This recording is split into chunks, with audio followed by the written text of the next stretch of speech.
Sometimes life throws you into these situations that feel straight out of a bad dream, like you're walking into a lion's den with nothing but your grit and a 4-year-old in tow. That's exactly how it went down for Sarah Thompson that morning. Showing up at Hargrove Enterprises, this massive tech firm downtown, her little boy Tommy clutching his beat-up toy robot like it was his shield against the world. She had no choice. Really, her sitter bailed last minute. And this interview for the project manager spot was her one Hail Mary pass after months of scraping by on freelance gigs, all while juggling single mom life after her husband's accident left her alone. Right from the jump, the room reeked of judgment. You could feel it thick in the air, like stale coffee mixed with designer perfume. Victoria Hayes, the HR boss in her mid-40s with that perfectly coiffed blonde hair and a silk scarf, screaming, "I own this place." She locks eyes on Sarah and Tommy, and her lip curls just a tad. That subtle disdain that cuts deeper than words. Bringing a child to a professional interview? We're building the next big app empire here, not running a playground. She snaps, her voice all ice and authority, born from years of clawing her way up while resenting anyone who didn't fit her polished mold. She'd lost her own shot at a promotion once because of family distractions, and now she gatekept like it was her religion. The other candidates pile on quick. This slick guy named Marcus in his pinstripe suit, he's the VP type, always scheming to protect his turf, embezzling bits here and there to fund his failing side hustles. He leans in with a smirk.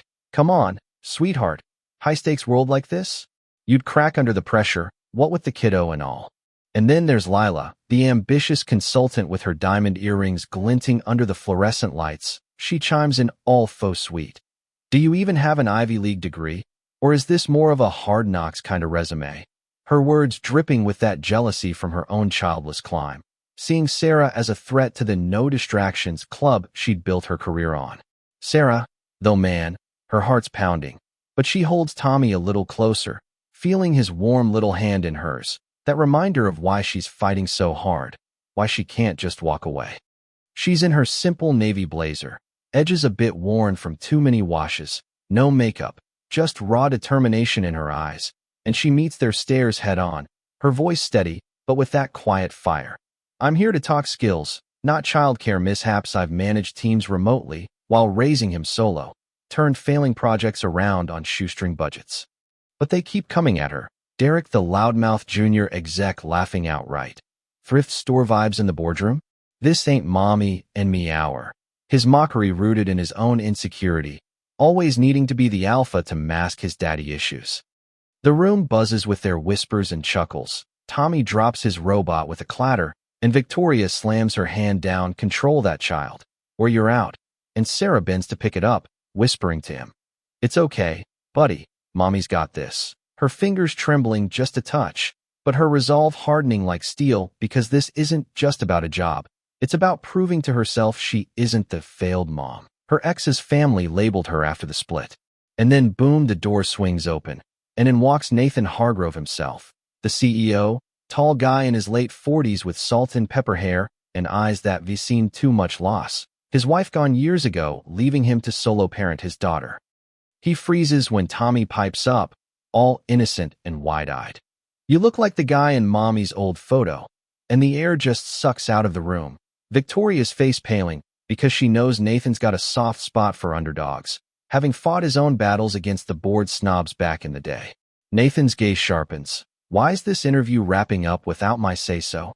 he asks, his tone low but commanding, born from his own history of being dismissed as a family man. In a cutthroat world, he sees in Sarah the fighter he once was, and it flips the script. He tells her to sit.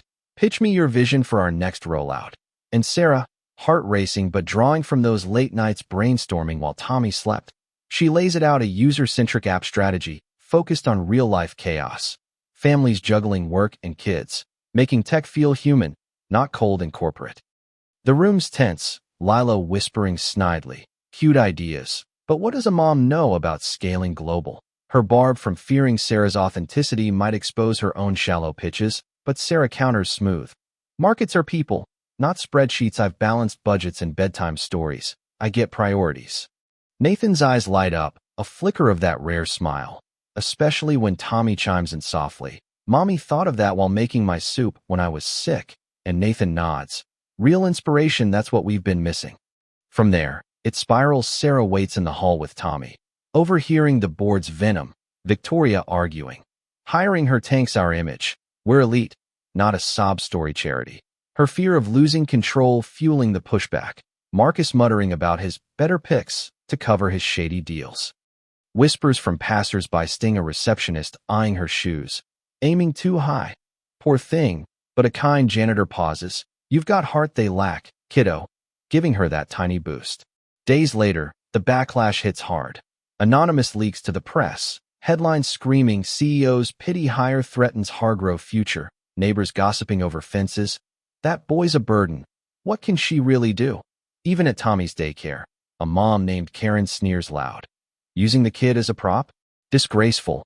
Her judgment from her own perfect facade cracking under envy.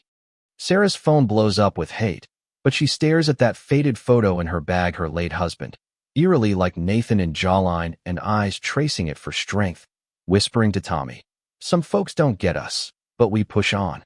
But here's the turnaround that still gives me chills. Nathan digs deep, uncovers Marcus funneling funds to his failing ventures, millions siphoned to hide his gambling debts, and traces the leak straight to Victoria, her resentment boiling over from a denied bonus she blamed on family-friendly policies. They're out the door that afternoon, Marcus yelling about lawsuits as security hauls him away, Victoria slinking off without her scarf, head down. Headlines flip overnight. Hargrove VP busted for embezzlement. And Sarah's plan? It lands two huge partners, proving its gold. At the press conference, reporters hound her sympathy play or real talent. Tommy tugs her leg. Eyes teary. Mommy works hard. She didn't use me. And Nathan steps up. The real threat was the snakes inside. Not this fighter, she's the hero who saved our campaign. The board votes her in unanimous. Sarah standing tall in that same blazer, feeling the weight lift as she tucks Tommy in that night. Soup simmering. The photo staying put in her bag now, untouched. Yet, you gotta wonder, was it all merit? Or did Nathan's own ghosts play a part, seeing his past in her? Does bending rules for the right reasons make it fair, or just another layer of corporate favoritism? It's messy, real life always is. If this hits close to home, drop a comment below. Have you faced judgment like Sarah's, or been on the other side? Who's right here, the gatekeepers or the underdogs? Like, subscribe, share your take. Let's unpack this together.